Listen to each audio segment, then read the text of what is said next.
So we thought we were done for the weekend. Just put out a video. Okay.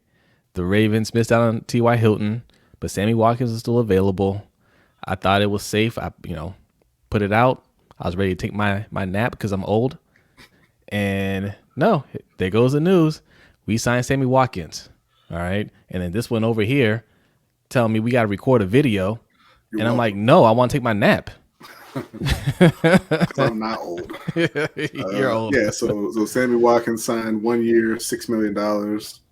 And yeah, I mean, you get a golf clap. Listen, golf clap. You get a golf clap. It's better than nothing. It's better than nothing. It's better than nothing. But it's not anything to jump up and down for. Sammy Watkins, like we said before, he's talented. Right. Yeah. I still think the talent is there, and he's still fairly young, only 27 years old. I think he'll be 28 when the season starts, or turn 28 during the season. That's crazy. He's younger than Galladay. Yeah. Not as good though. But no, look, he's had his best season of his career under Greg Roman. Mm-hmm. So that's one of the things that was appealing about this, right? Will he be able to fit into what we're doing now? And I mean, look, they've shown it before. It works out. So will this be the place where he gets his career back on track? You know, can he come back and have another 1,000-yard season? That would be good for the current coaching staff, that we just bashed just about an hour ago in the last video. It would be good for them. We bashed them. We gave constructive criticism. Yes, we did. Find another job. Sometimes that is as constructive as it gets. Yeah. Okay, but no. This could be good for both parties if he can stay healthy. That's the main issue with Sammy Watkins. It's just he's just not healthy. And like B has said before, he kind of looks like he's not interested sometimes. Now, granted, that might be because he was in an offense where, you know, you have Tyreek Hill, you have Travis Kelce, and you know Demarcus Robinson. You have all these wide receivers that are getting the ball, and you're not the top guy.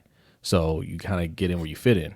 Over here in Baltimore, he could easily step up and be the number one wide receiver. Because even though I like Hollywood Brown, I think Hollywood Brown's going to have a breakout year. Sammy Watkins has more experience. Okay, he knows how to get separation. Like, he knows how to do everything to be a number one wide receiver. It's just consistency with him. Yeah, and we don't want to sound like we're down on the move. No, not at all. The signing is fine. We wanted a wide receiver who is more of a proven producer. But Sammy Watkins has all the talent in the world. He, like I said, he played for Greg Roman before. He worked out with Keith Williams, who's now the pass game coordinator. So, you know, if he can stay healthy and motivated, it's going to turn out to be a steal for Baltimore. But those are two big questions with Sammy. And I know that Allen Robinson has got to be sitting there just angry. Like, Allen Robinson is a guy who's, you know, come in every year and put in that work. You know, he's become one of the top wide receivers in the league. He's produced everywhere he's gone. Yeah. And he cannot buy a quarterback. And Sammy Watkins is going from MVP to MVP right now. Yeah, that's true.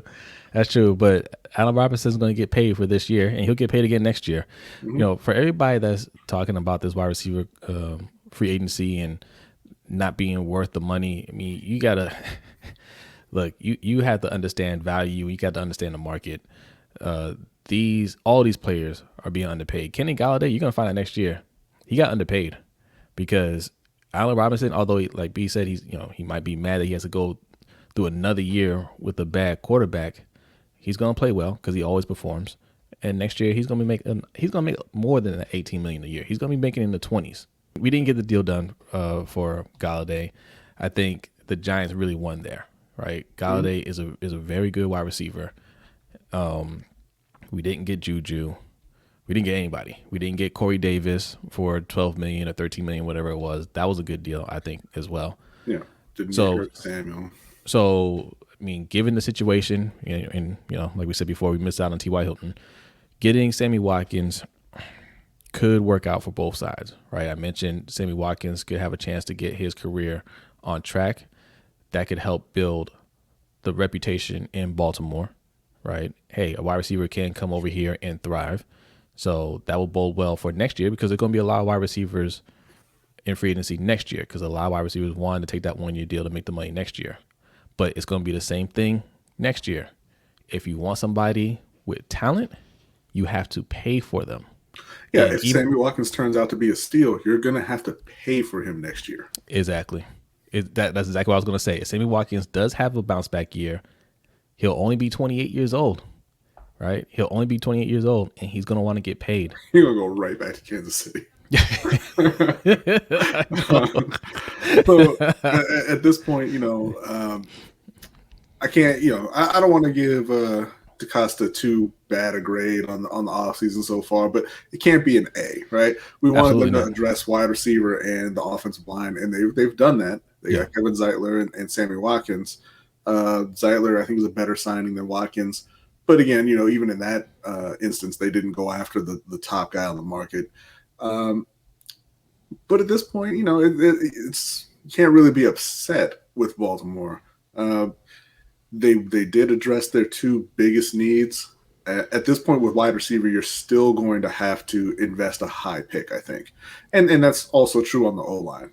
But they're in a position right now where they can go and spend some of the rest of their cap room and get a veteran edge rusher, and it's fine.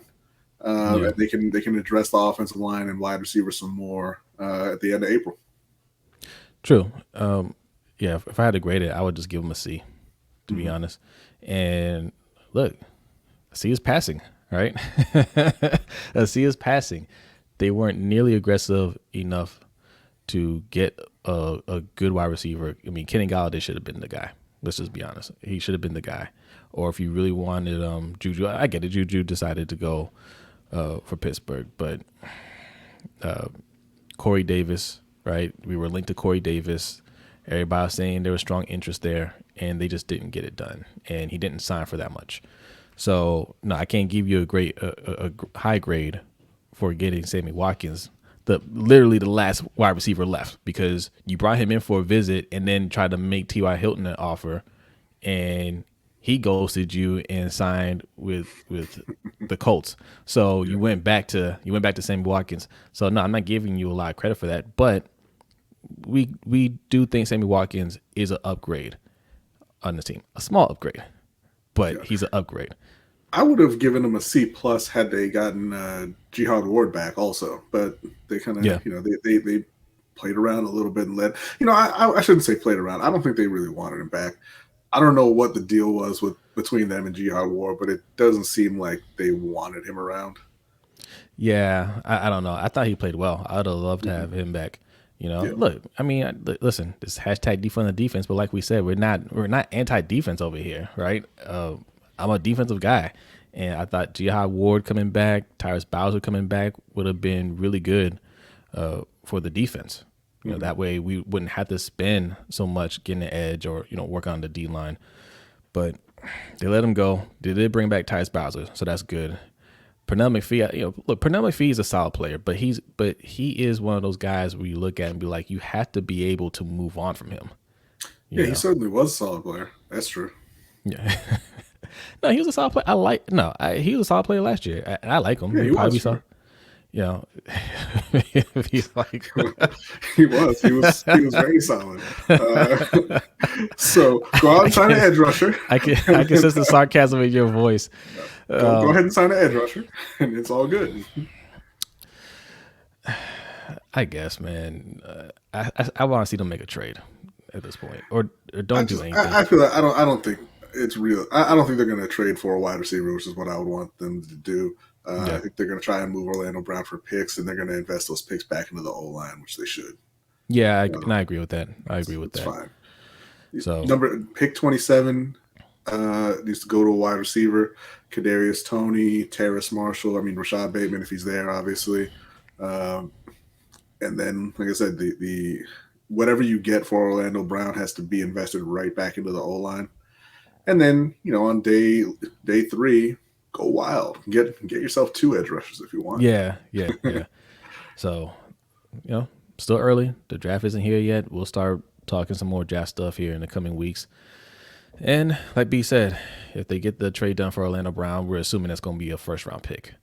So, yeah, get you an O lineman, get you a wide receiver, get you another O lineman, and then yeah, third round, go for whatever you want on defense. But the defense is fine. The defense is fine. We don't need to panic about not having edge rushers. In this scheme, the way we blitz, which is every other play, we're going to get to the quarterback. We're going to apply pressure on the quarterback, and we've been a top defense for the last 3 or 4 years. So there's no worries there. I'm not worried about it. I don't think the defense is going to fall apart. So just focus on putting out the best product on offense as possible. So, like we said, the two major moves that they made this offseason, Kevin Zeitler and now Sammy Watkins, it's not the best, but it's something. So, you get to see. Congrats.